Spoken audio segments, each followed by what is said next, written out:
आज तक आपने सुना होगा कि इब्लीस हमेशा इंसान को इबादत से गुमराह करने की कोशिश करता है, मगर आज की यह कहानी इतनी अजीब है कि इसे सुनकर आप हैरत में पड़ जाएंगे। एक शख्स अंधेरी रात में नमाज अदा करने के लिए अपने घर से निकला। रास्ता बहुत अंधेरा था और चलते हुए उसे ठोकर लग गई। वह मुंह के बल गिर पड़ा और कीचड़ से लथपथ हो गया।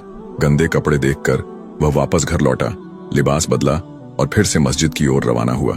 अभी कुछ ही कदम चला था कि उसे दोबारा ठोकर लगी और वह फिर गिर पड़ा, मगर उसकी हिम्मत कम न हुई। वह फिर घर लौटा, कपड़े बदले और एक बार फिर मस्जिद की ओर बढ़ा। इस बार जब वह घर से बाहर निकला तो दरवाजे पर एक अजनबी खड़ा था, जिसके हाथ में एक चमकता हुआ चिराग था। अजनबी चुपचाप उसके आगे आगे मस्जिद की तरफ चल पड़ा। चिराग की रोशनी में इस बार रास्ता साफ नजर आ रहा था और वह बिना किसी मुश्किल के मस्जिद पहुंच गया।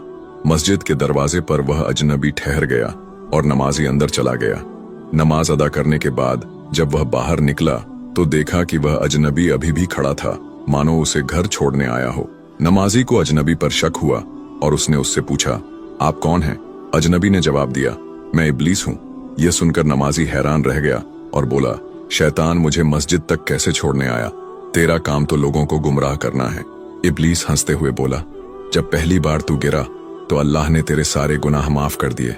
जब दूसरी बार गिरा तो अल्लाह ने तेरे पूरे खानदान को बख्श दिया।